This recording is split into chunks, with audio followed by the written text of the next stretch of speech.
जय दोस्तों, केसीसी संगम में आपका स्वागत है। क्लास 12 का आज चैप्टर चलेगा। पहला चैप्टर जो विलियन है, विलियन में हम लोग पढ़ेंगे। आज अगला पार्ट जो हमारा आदर्श विलियन है, आदर्श विलियन के बारे में हम लोग आज पढ़ेंगे। तो आदर्श विलियन होता क्या है दोस्तों, देखिए आदर्श विलियन ऐसे विलियन होते हैं जो सभी सांद्रताओं पर राउल्ट का नियम का पालन करते हैं, उससे क्या कहते हैं, आदर्श विलियन कहते हैं। तो जो सभी सांद्रताओं पर राउल्ट का नियम पालन करते हैं उसे क्या कहते हैं, आदर्श विलियन। तो हम क्यों ना राउल्ट का नियम पहले समझ लेते हैं। तो राउल्ट का नियम क्या होता है दोस्तों, राउल्ट का नियम हमारा क्या होता है, राउल्ट का नियम होता है P समानुपाती क्या होता है X। अगर समानुपाती के चिन्ह हटाएंगे, तो लगेगा क्या, लगेगा हमारा क्या, P1 नॉट हो जाएगा, यहाँ पे क्या हो जाएगा X1। ये सब हमारे क्या होते हैं, राउल्ट का नियम होते हैं। और हमारे क्या होते हैं, P2 इक्वल टू क्या लिखेंगे, P2 नॉट लिखेंगे, X2 लिखेंगे। ये सब हमारे क्या होते हैं, राउल्ट का नियम होते हैं। राउल्ट के नियम का पालन करते हैं। क्लियर है दोस्तों। तो यहाँ पर हमारे क्या हो जाएगा, P टोटल इक्वल टू क्या हो जाएगा, P1 क्या हो जाएगा दोस्तों, P1 प्लस P2। अब क्या करेंगे, अगर हम यहाँ पर क्या लिख दे, P टोटल बराबर P1 का मान रख दे, यहाँ पर P1 का मान रख देंगे, P1 का मान क्या रख दें, P1 not X1 plus P2 का मान रख दीजिए, यहाँ पर P2 का मान लिखेंगे P2 नॉट X2। ये हमारे क्या है, सब राउल्ट का नियम का पालन कर रहे हैं। ये भी राउल्ट का नियम पालन, ये भी राउल्ट का नियम पालन, ये भी राउल्ट का नियम पालन, ये भी राउल्ट का नियम का पालन कर रहे हैं दोस्तों। अब क्या करना है, और इसमें है जो हमारे इसमें आयतन होते हैं ना, डेल्टा V, आयतन हमेशा क्या होता है दोस्तों, शून्य होता है। आयतन हमेशा क्या होता है, शून्य होता है। आयतन के साथ साथ हमारे इसमें जो H होते हैं, एंथैल्पी होती है, वो भी क्या होती है, शून्य होती है। ठीक है दोस्तों। और हमारे पास है आदर्श विलियन, तो बस इतना ही है। और हम लोग आगे देखते हैं, इसी का जस्ट उल्टा क्या करेंगे दोस्तों, अनादर्श विलियन देखेंगे। इसी का जस्ट उल्टा, इसी का उल्टा कर दीजिए, इसी का उल्टा कर देखेंगे। उसके पहले लोग आदर्श विलियन के कुछ और चीजें देख लेते हैं। आदर्श विलियन, आदर्श के कुछ और भाग देख लेते हैं दोस्तों, आदर्श विलियन के कुछ और भाग। तो यहाँ पर जो हमारे आदर्श विलियन के कुछ और भाग है, वो हमारे जैसे ए टाइप के अगर अननोन क्रिया कर रहे हैं, बी टाइप के अननोन क्रिया कर रहे हैं, तो वो क्या बनाएंगे, ए बी अननोन क्रियाएं बनाएंगे। मतलब ए और B equal to A B के बराबर होगा। मतलब यहाँ पर ए और बी इक्वल टू क्या होगा, ए बी के बराबर होगा। ये राउल्ट के नियम का पालन करते हैं। ठीक है दोस्तों। लेकिन अनादर्श में अगर चलेंगे तो इसी का जस्ट क्या हो जाएगा दोस्तों, उल्टा हो जाएगा। अनादर्श में क्या होगा, इसी का जस्ट उल्टा करेंगे आप। तो चलिए अनादर्श पढ़ते हैं। तो अनादर्श हमारे पास क्या है दोस्तों, अनादर्श विलियन है। अनादर्श विलियन क्या होते हैं, जब कोई विलियन सभी सांद्रताओं पर राउल्ट के नियम का पालन नहीं करता, उसे क्या कहते हैं, अनादर्श विलियन कहते हैं। जैसे देखिए हमने उसमें पढ़ा था ना, P1 equal to P1 not X1। बस सबको नॉट नॉट नॉट नॉट करते जाइए, बस सबको नॉट करते जाइए, सभी को क्या करते जाइए दोस्तों, नॉट करते जाइए। जितना आपने पढ़ा था इक्वल टू इसके बराबर होता है, सबको क्या कर दीजिए, नॉट कर दीजिए। आपने क्या पढ़ा था, डेल्टा V बराबर पढ़ा था, डेल्टा H पढ़ा था आपने, डेल्टा H 0 पढ़ा था, इसमें delta H equal to not 0 कर देना है। सब में नॉट करते जाइए। जो हमारे ए अननोन क्रियाएं होती हैं, ए अननोन क्रियाएं होती हैं, बी अननोन क्रियाएं होती हैं, ए और बी जो अननोन क्रियाएं होती है वो हमारे बनाएंगे क्या, equal to not A B के बराबर बनाएंगे। ठीक है दोस्तों, इक्वल टू नॉट हमारे क्या बनाएंगे, ए बी के बराबर बनाएंगे। ये हमारे क्या होते हैं, अनादर्श विलियन होते हैं। अनादर्श विलियन, तो आदर्श और अनादर्श विलियन आई थिंक आपको समझ आ गया है। आगे दोस्तों हम लोग देखते हैं, क्या देखते हैं हम लोग, आगे देखते हैं, इसको मैं हटा दे रहा हूँ थोड़ा सा दोस्तों। आगे हम लोग देखते हैं राउल्ट के नियम से धनात्मक विचलन। राउल्ट के नियम से क्या पढ़ेंगे दोस्तों, धनात्मक विचलन पढ़ेंगे। राउल्ट के नियम से धनात्मक विचलन, तो राउल्ट के नियम आपने पढ़ा था भी। राउल्ट का नियम देखिए दोस्तों, क्या पढ़ेंगे हम लोग, राउल्ट के नियम से क्या पढ़ेंगे, धनात्मक विचलन पढ़ेंगे। धनात्मक विचलन, तो धनात्मक विचलन क्या होता है दोस्तों, देख लेते हैं। राउल्ट के नियम के धनात्मक विचलन, धनात्मक जैसा कि नाम भी इसके अनुसार आ रहा है, धनात्मक मतलब इंक्रीजिंग पॉइंट होगा। जैसे आपने जो राउल्ट का नियम पढ़ा था, आपने राउल्ट का नियम क्या पढ़ा था, आपने पहला पढ़ा था राउल्ट के नियम में, जैसे जो हमारे अननोन क्रियाएं ए होती है, बी होती हैं, ऐसा थी दोस्तों। तो आपने अननोन क्रियाएं ए और बी टाइप की पढ़ी थी। और आपने क्या पढ़ा था राउल्ट के नियम में, और आपने बता सकते हो कि जो सर हमारे हैं, जो हमारे P1 थे, P1 इक्वल टू क्या थे, P1 equal to P1 not था, X1 था, तो ये क्या होंगे, अधिक होंगे। और हमारे जो P2 थे ये भी अधिक होंगे, किससे, P1 नॉट X1 से। और हमने जो इसमें P टोटल पढ़ा था, वो भी अधिक होगा किससे, P1 प्लस P2 से अधिक होगा। अब यहाँ पर अगर हम वैल्यू पुट करेंगे तो P टोटल अधिक होगा, यहाँ P1 का मान क्या हो जाएगा, P1 not x1 plus P2 not हो जाएगा P2 नॉट x2। क्लियर दोस्तों, ये है क्या, राउल के नियम से धनात्मक विचलन। राउल के नियम से क्या है दोस्तों, धनात्मक विचलन। और धनात्मक विचलन अगर आपको दिखाना है तो जो हमारे पास यहाँ पर डेल्टा V है ना, वो भी हमारा क्या होगा, प्लस में होगा, धनात्मक विचलन होगा दोस्तों। डेल्टा V हमारे पास क्या होंगे, पॉजिटिव होंगे। डेल्टा H हमारे पास क्या होगा, ये भी क्या होगा, पॉजिटिव होगा। धनात्मक विचलन को शो करेगा दोस्तों, धनात्मक विचलन को क्या शो करेगा, धनात्मक विचलन को।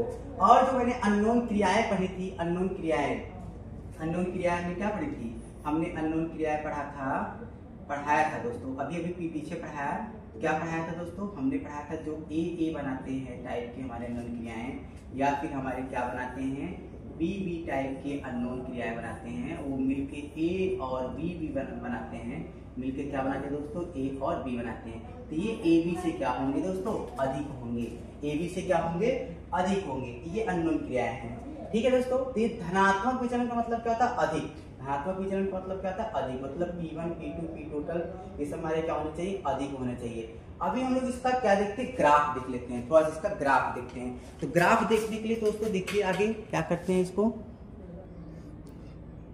तो देखिए दोस्तों यहाँ पर हम लोग ग्राफ पढ़ रहे हैं। ग्राफ यहाँ पर मैं आपको दिखा दिया हूँ। ग्राफ इसको समझने के लिए थोड़ा सा हम लोग साइड में देखते हैं।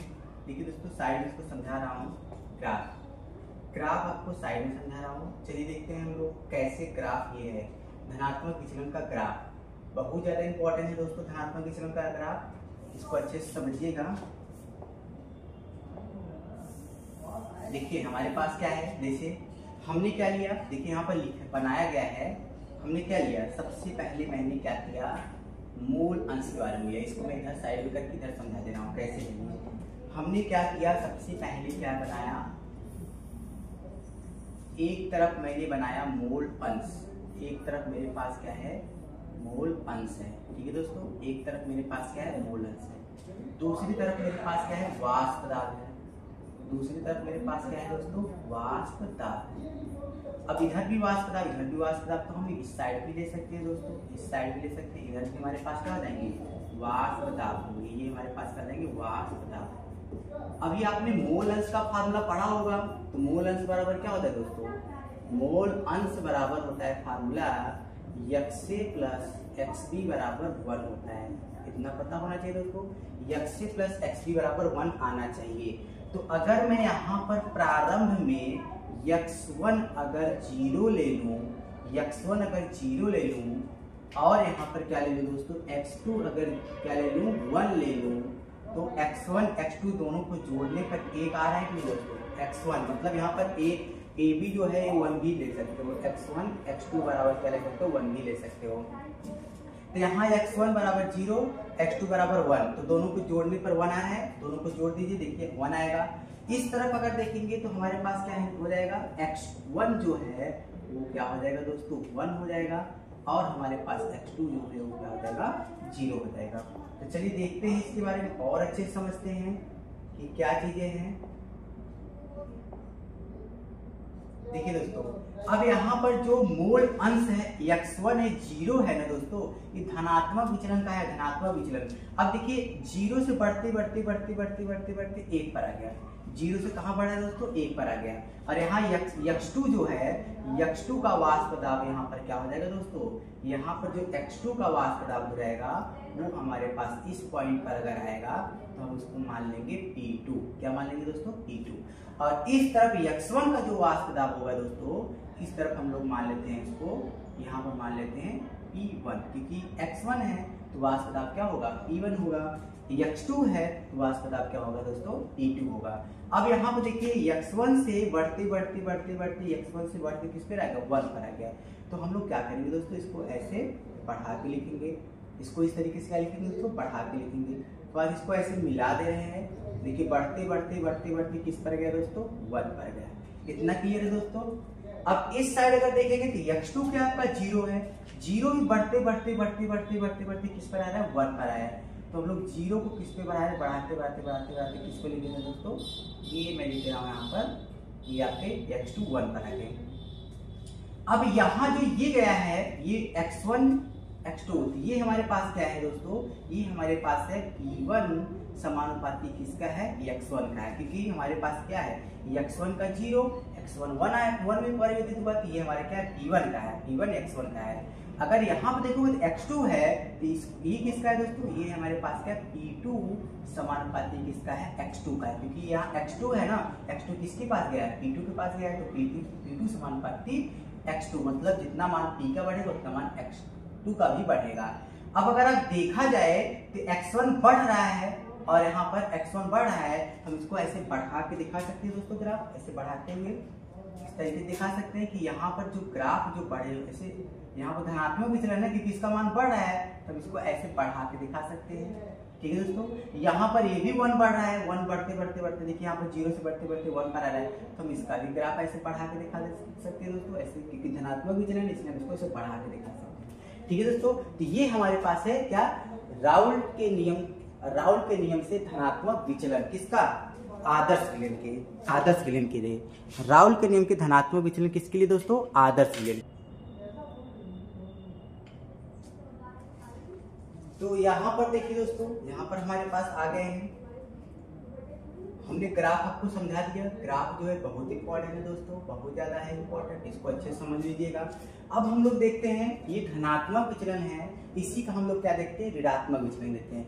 तो मैं आपको इसी में समझा दे रहा हूँ दोस्तों, जो ऐसे है ना ये धनात्मक विचलन है, ऋणात्मक विचलन में जस्ट इसी का उल्टा कर दीजिए, जो प्लस में जाएंगे उसको नीचे कर दीजिएगा, नीचे। तो मैं आपको अगले स्लाइड पे दिखा दे रहा हूँ दोस्तों, यहाँ पर देखिए अगले स्लाइड पर यहाँ पर दिखा दे रहा हूँ। तो ऋणात्मक विचलन के लिए, ऋणात्मक विचलन के लिए ग्राफ किसके लिए पढ़ेंगे दोस्तों, ऋणात्मक के लिए।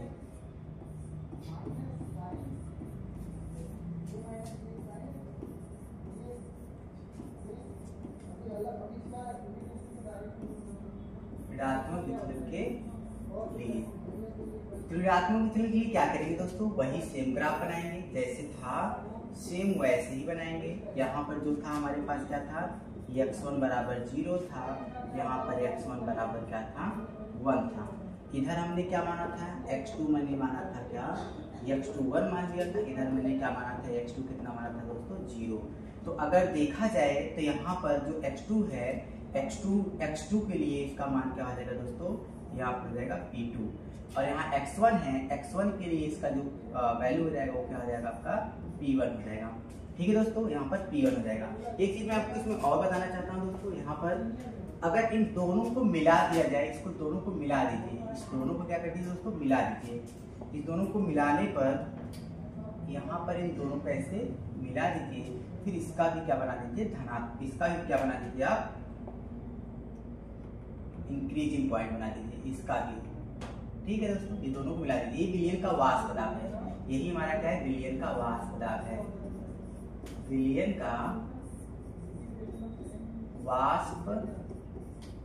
का वाष्प दाब यही दोस्तों। ठीक है दोस्तों, ये देखिए एनसीईआरटी बुक में दिया है, मैंने आपको इसको समझा दिया कैसे हो रहा है। अगला देखते हैं, आगे अगला नंबर हमारे पास x1 है। अब यहाँ पर देखिए दोस्तों x1 है, ये हमारे पास x2 है, x2 का मान कितना है, 1 है। x2 का मान कितना है दोस्तों, 1 है। अगर x2 का मान 1 है तो यहाँ पर P2 का मान क्या जाएगा, इसका भी मान 1 हो जाएगा।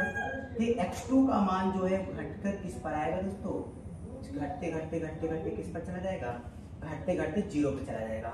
अब यहाँ पर जो x1 का मान है 1 है, तो P1 का मान भी क्या जाएगा, 1 हो जाएगा। इसका मान भी घटते क्या जाएगा, इसका मान भी घटते आपका आ जाएगा, इसका मान भी घटते क्या लिखेंगे दोस्तों, 0 लिखेंगे यहाँ पर। अब क्या करेंगे, अब चूंकि ये घट रहा है तो हम लोग इसको कैसे दिखाएंगे दोस्तों, इसको ऐसे डिक्रीजिंग से दिखाएंगे कि घट रहा है। इसको कैसे दिखाएंगे दोस्तों, ऐसे घट रहा है ना, ये इस तरीके दिखाएंगे।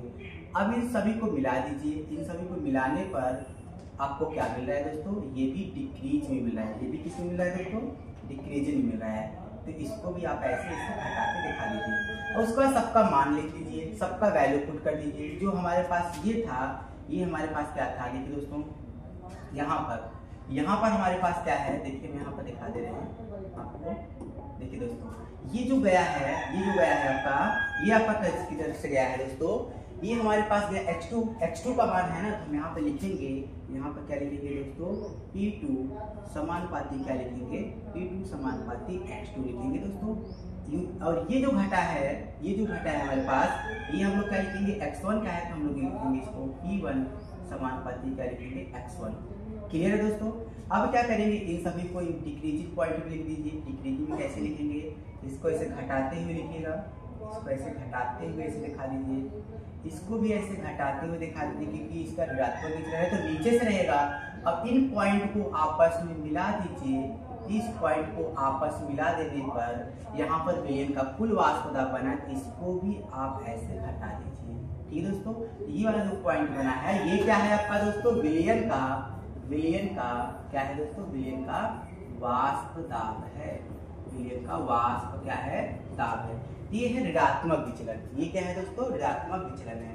क्लियर दोस्तों। तो धनात्मक विचलन और ऋणात्मक विचलन मैंने यहाँ पर पढ़ लिया, धनात्मक और ऋणात्मक। तो कुछ चीजें इसमें मैं और बताना चाहता हूँ आपको दोस्तों, तो चलिए देखते हैं। तो आगे देखते हैं दोस्तों, राउल्ट का नियम का ऋणात्मक विचलन।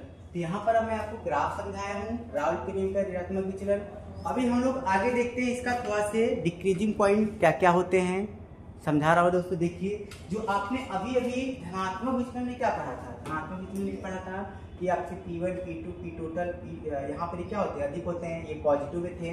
तो अब इसी का क्या कर दीजिए, ऋणात्मक में कर दीजिए। ऋणात्मक मतलब जो आपने यहाँ पर पढ़ा था P1 वो कम होता है किसके कम होता है, P1 नॉट x1 के। और आपने क्या पढ़ा था, P2 वो डिक्रीज होता है किसके, P2 नॉट के x2 नॉट के डिक्रीज होता है। और हमने क्या पढ़ा था, P टोटल वो भी कम होगा P1 के प्लस P2 के। अगर हम इसको वैल्यू पुट करना चाहें तो P टोटल बराबर क्या पुट करेंगे, P1 बराबर P टोटल कम है P1 का मान क्या रखेंगे, P1 नॉट और क्या लिखेंगे दोस्तों, x1 प्लस P2 की जगह क्या लिखेंगे, P2 नॉट, यहाँ पर क्या लिखेंगे, x2 लिखेंगे। ये यहाँ पर क्या है, ऋणात्मक विचलन, ये कम रहेगा। और क्या लिख सकते हैं इसमें कम, और इसमें जो हमारे V होते हैं दोस्तों, V जो हमारे आयतन होते हैं वो हमारे इसमें क्या होते हैं, निगेटिव होते हैं। और हमारे जो एंथैल्पी होता है वो भी इसमें क्या होता है, निगेटिव होता है। ठीक है दोस्तों, ये हमारे पास है राउल्ट के नियम का ऋणात्मक विचलन। क्या है दोस्तों, राउल्ट के नियम का ऋणात्मक विचलन है। तो राउल्ट का नियम मैंने आपको बता दिया दोस्तों, यहाँ पर ग्राफ भी समझा दिया।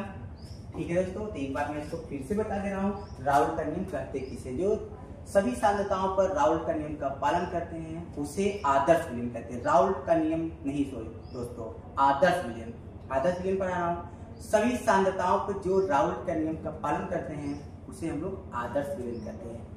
जो सभी सांद्रताओं पर राउल्ट के नियम का पालन नहीं करते हैं उसे हम लोग क्या कहते हैं, अनादर्श विलयन कहते हैं। तो हमारा ये वाला टॉपिक क्या था, अनादर्श विलयन का था दोस्तों। यहाँ पर अनादर्श विलयन ये हो गया, सभी सांद्रताओं पर राउल्ट के नियम का पालन नहीं करते तो इसे क्या कहते हैं, अनादर्श विलयन कहते हैं। तो नेक्स्ट अगला नंबर टॉपिक हमारा चलेगा दोस्तों, अगला नंबर